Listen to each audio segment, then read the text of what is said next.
Welcome to the Common Man Football Show. My name is James Coburn, and today's episode, we're going to be talking about the Green Bay Packers versus Minnesota Vikings Week 6 matchup based on analytics.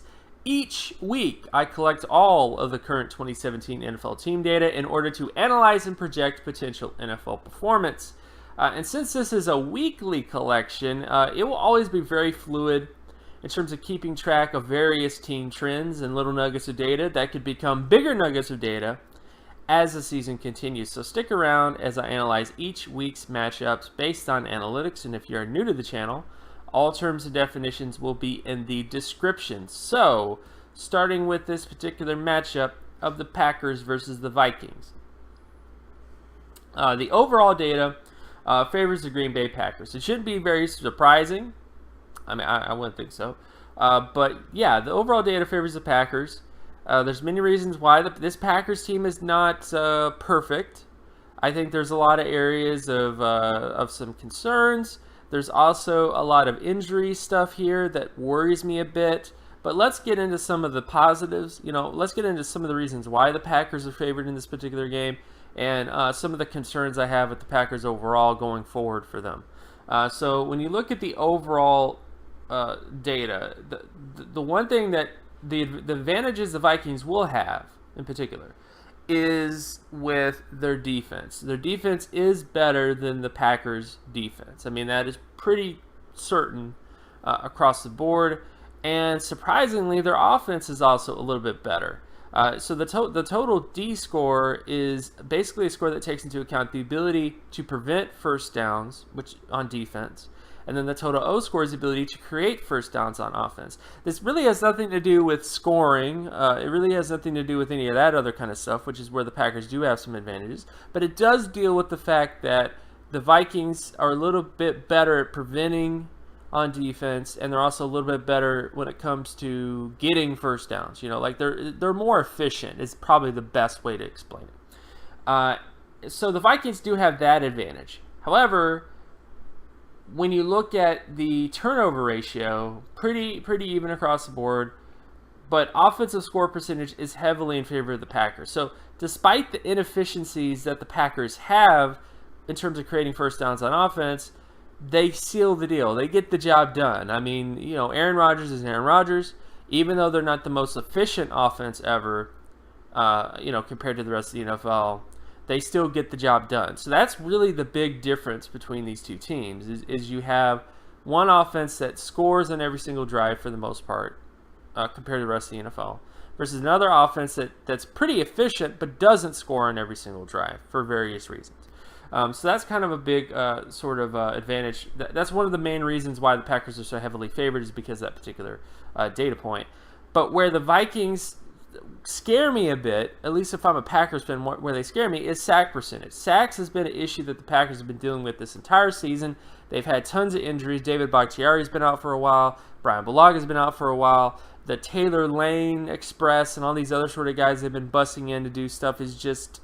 It's just not working. They keep allowing sacks, and it's always a liability. Whenever you have an offense that allows a lot of sacks, it's always going to be a liability. It's always going to be a key thing in the back of your mind where you're like, okay, when is it gonna your quarterback getting hit is never a good thing. Your quarterback getting sacked is never that great in terms of stability, in terms of feeling good about yourself. So that's kind of the major things that are in the Vikings' favor is because of all the sacks that the Packers have been giving up. Then, of course, when you look at defensively, very similar between the two in terms of preventing points in that they pretty much give up a lot of points. So despite some of the praise I was giving to the Vikings, the Vikings definitely create a lot of sacks, the Vikings definitely prevent first downs, but they also give up a lot of points as well, at least compared to the rest of the NFL up to this point. So despite some of the efficiencies that the defense has, they still give up a ton of points relative to the rest of the NFL. When it comes down to preventing points from being put on the board, both these defenses are pretty much the same in that respect. Then, of course, we look at creating turnovers. The Packers are actually more so in that line. They create more turnovers than the Vikings, so there's some advantages for the Packers in that respect. Creating sacks on defense is more so with the Packers, but they're pretty evenly matched Interception ratios more so with the Vikings than the Packers. Special teams, so looking at punt return yardage and kick return yardage, the Packers are better when it comes to creating punt return yardage, whereas the Vikings are better when it comes to creating kick return yardage. And when it comes to defensive side of things, so preventing punt return yardage, both of these teams are pretty much in the same area in terms of preventing punt return yardage on special teams. But the Vikings overwhelmingly are pretty good when it comes to preventing kick return yardage. So the Vikings will have some advantages when it comes to that respect. Field goal percentage is more so with the Packers versus the Vikings. The Vikings have had some issues with field goals, but not a ton, but definitely some. And then, of course, you look at extra point percentage. Both these teams are pretty much in the same boat when it comes to that. Punting average is more so with the Packers in this particular game. And, of course, overall, like I said, most of the data favors the Packers, mainly because of the ability to put up points on offense. But you can see the path to victory for the Vikings. I mean, I think you can see. You can kind of see the area, like if the Vikings sack the Packers a lot, you'll have an opportunity, at least, to do something. But in the back of your mind, despite the adversity, they still find a way to put more points on the board than you.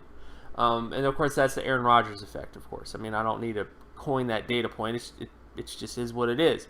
But this is something to show you that the Vikings do have some advantages. I mean, they do have little areas here and there where this could be a key thing that puts them over the top. But the Vikings just, their offense in general has just not been able to put up as many points as it needs to put up, as it should put up because of the efficiencies that it has. So this is definitely going to be a fun matchup to see how this ultimately ends up because of these other sort of things. So as we get to some other sort of data points, so looking at things like completion percentage, first down conversion rate in various downs and distances and stuff like that.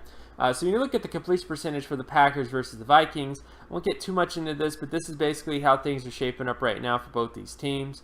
In terms of the Packers offense versus the Vikings defense. And, of course, we look at the Vikings offense versus the Packers defense in terms of completion percentage. And this is how things are shaping up for them. Now let's get into some other sort of specific stuff. So this is the Packers rushing offense versus the Vikings rushing defense when it comes to first down conversion rate. It has nothing to do with yardage. It's about the ability to create first downs with the run in various downs and distances. And overall, the Packers have advantages when it comes to this, especially when it comes to second down situations. And third down situations is a little bit more even. But I would say the Packers, when it comes to second down and third down situations, I think they will have some opportunities there to get some big plays here and there in terms of the rushing offense. And, of course, you look at the Vikings rushing offense versus the Packers rushing defense.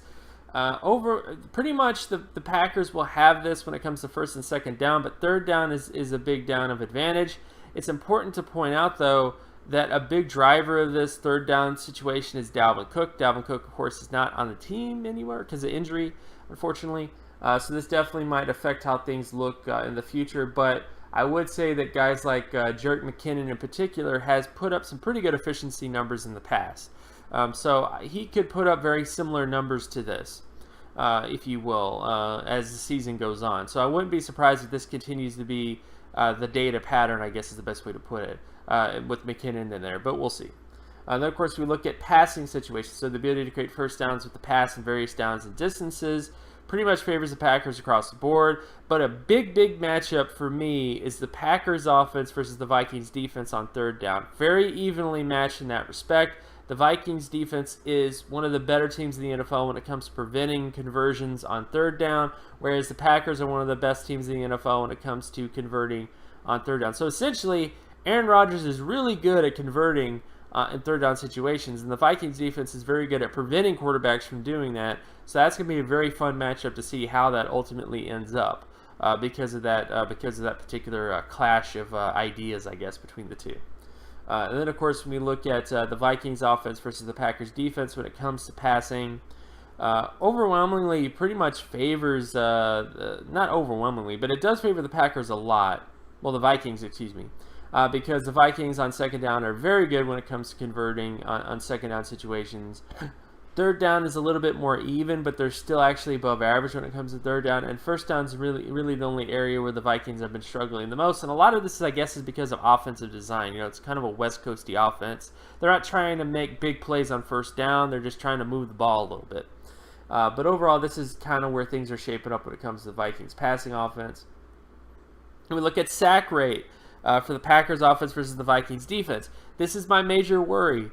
You can see how the Packers are performing when it comes to preventing sacks. Not that well. And they're going up against the Vikings that overwhelmingly create a lot of sacks on first down situations, create a decent amount of sacks, at least not above average, but they do put in some sacks on third down. So this is going to be a very interesting matchup to see just because of the sack issue that the Packers have in every down and distance, whether it's first down, second down, or third down. They just have had issues in terms of preventing sacks. So this is going to be a key thing to watch because, again, your quarterback can't continue to be sacked this much and stay healthy and all sorts of other things. So this is going to be a thing that they just have to find a way to correct. I know they're dealing with a lot of issues, you know, their hand tied behind their back, so to speak, with all the injuries, but this is a real concern for the rest of the season. This is going to continue to be a concern for the rest of the season if they don't eventually try to fix this issue. Then, of course, you look at the Vikings versus the Packers in terms of sack downs, and the Vikings have been pretty good when it comes to preventing sacks, except for third down situations, and unfortunately, the Packers' defense is one of the better teams in the NFL when it comes to creating sacks and third down situations. So, despite all the advantages that the Vikings have in terms of preventing sacks on first and second down, third down is going to be a key down where there could be some issues. So, that's going to be the key matchup to watch is what happens on third down. So, overall, how do I feel about this matchup? Well, you know, I got to go Packers. I mean, it's Aaron Rodgers. This isn't a perfect team. I think they have a lot of areas where they can grow. I do like the Vikings defense. I do think there's lots of aspects to, and they're not a perfect team either, but this is going to be a very interesting game to see because I think the Packers are dealing with a ton of injuries. The Vikings also have their own share of injuries, and I still think that Aaron Rodgers is the man, but I just wonder, when is this sack thing going to come, like this looming thing, this looming liability, when does that actually come in and cause a major accident to happen? So I just hope this kind of gets fixed soon because you know, this is just a team that's just flawed. So I'd be very surprised if this team, for example, were to go on and win a Super Bowl, is all I'm trying to say, because of all the issues they have, unless they actually start to rectify some of these issues. So, but overall, like I said, I think the Packers win this game, but I do think that there are some advantages for the Vikings could exploit in this game that could give them the win, potentially. And of course, my name is James Coburn. You can find my other work at draftcoburn.wordpress.com. You can also follow me on Twitter at Jimmetrics. And if you like this content and you want more content like this, be sure to leave a like and subscribe. Share this video as well with anybody that you know, and I'll talk to you guys in the next video. Peace.